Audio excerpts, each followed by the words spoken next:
Welcome students. A very good day to all of you. Students, whenever you write sentences in English, you use certain words to describe things, people, places, or any object in detail.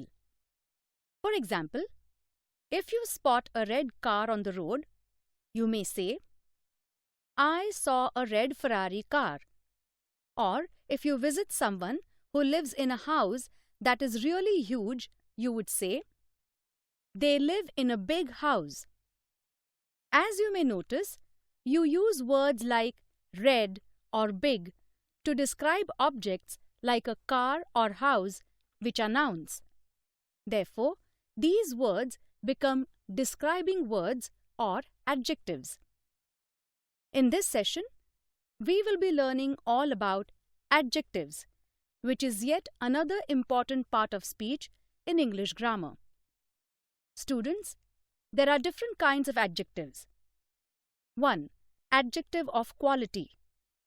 First, we will be discussing about the adjective of quality. An adjective which states or describes the quality of a thing is called adjective of quality.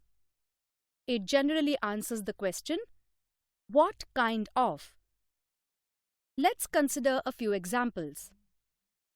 My mother is a kind lady. She walked through a narrow street. We saw a huge building in the center of the town. When we read these sentences, we can ask questions of the following kind. What kind of a lady is your mother? Kind. What kind of a street? Narrow. What kind of a building? Huge. These three adjectives, kind, narrow, and huge, describe the quality of three nouns, lady, street, and building. Therefore, they are adjectives of quality. 2. Adjective of quantity.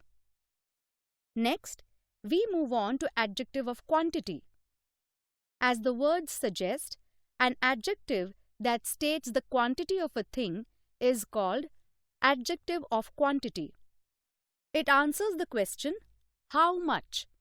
For example, there is some food left in the fridge. How much food is left? Some. The villagers filled sufficient water. How much water did the villagers fill? Sufficient. Please add a little sugar to my cup of coffee. How much sugar is to be added to the cup of coffee? Little. All these words, some, sufficient, little, give more details about the quantity of different nouns such as food, water, and sugar, and therefore these words are adjectives of quantity. 3. Adjective of numbers. Let's move on to the third type. An adjective that states the quantity of a thing or person that is countable. It answers the question, how many? Let's read the following sentences and understand. I ordered 2 pastries from the cake shop. The girl distributed all the toys among the orphans. In these examples, when we ask questions like, how many pastries or how many toys, we get answers like 2 or all. These words give more information about the nouns, pastries or toys, telling us about their quantity. These words thus become adjectives of number. 4. Demonstrative adjectives. The next kind of adjective is called a demonstrative adjective, which is an adjective that points out which person or thing is referred to. It simply answers the question, which. For example, this drawing belongs to me.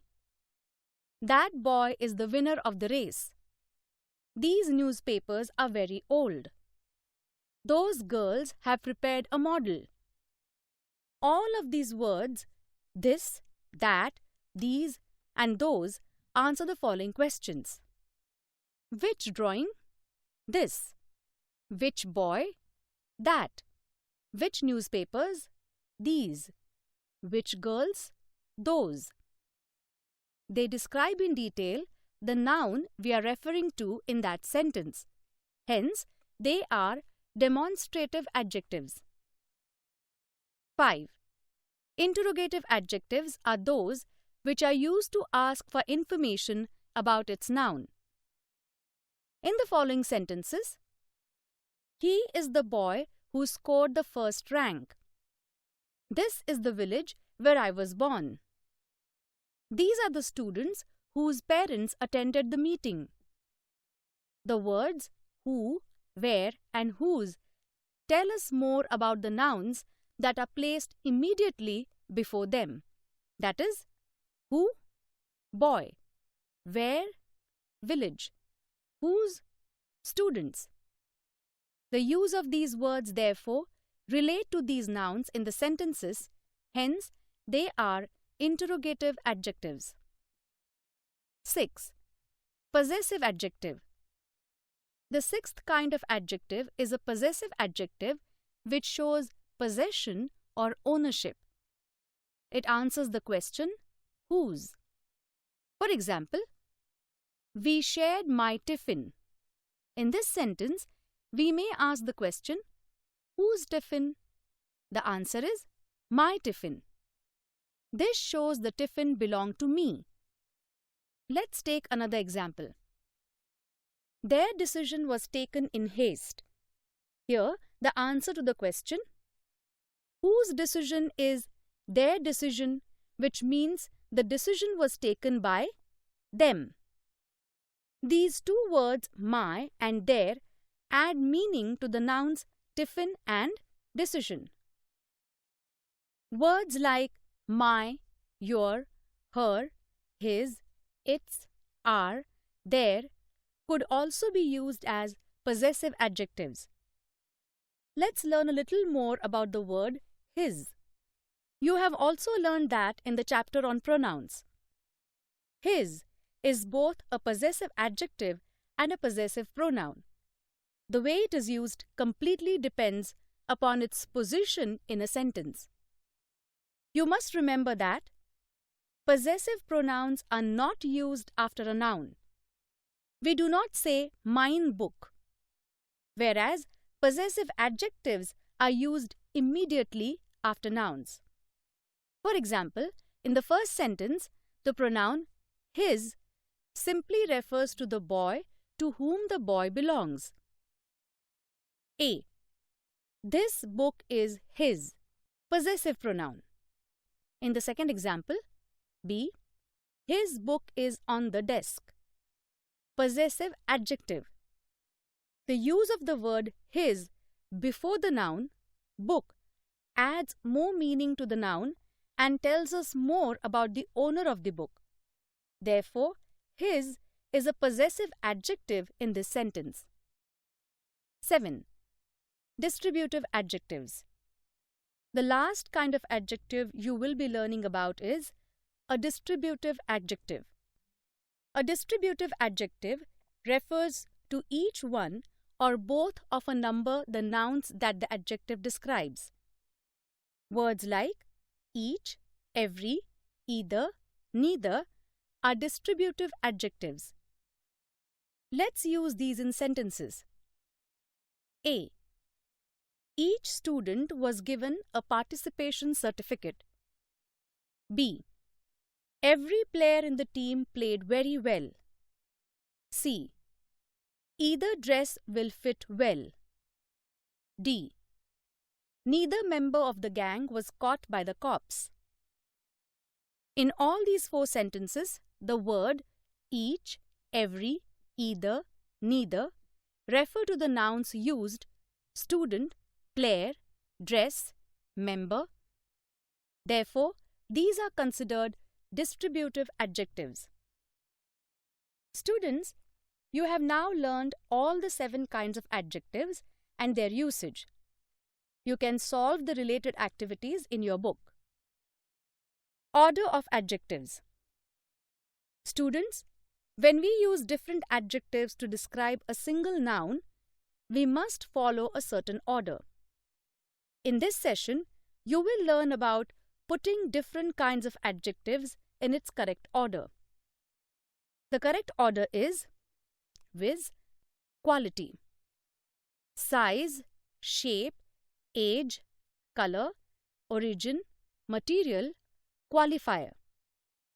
This sequence clearly tells us we must always start with adjectives of quality, describing any noun, and then talk about its size, shape, age, color, origin, the material it is made of, and then the qualifier. In this sentence, he wore his new red silk tie. The adjective new talks about the origin, red refers to the color, and silk refers to the material of the tie.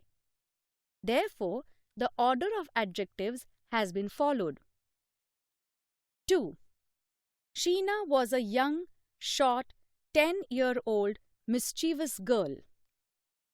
In this sentence, the adjectives used to describe a girl are young refers to quality, short refers to her size, 10 refers to age, mischievous refers to the girl's quality.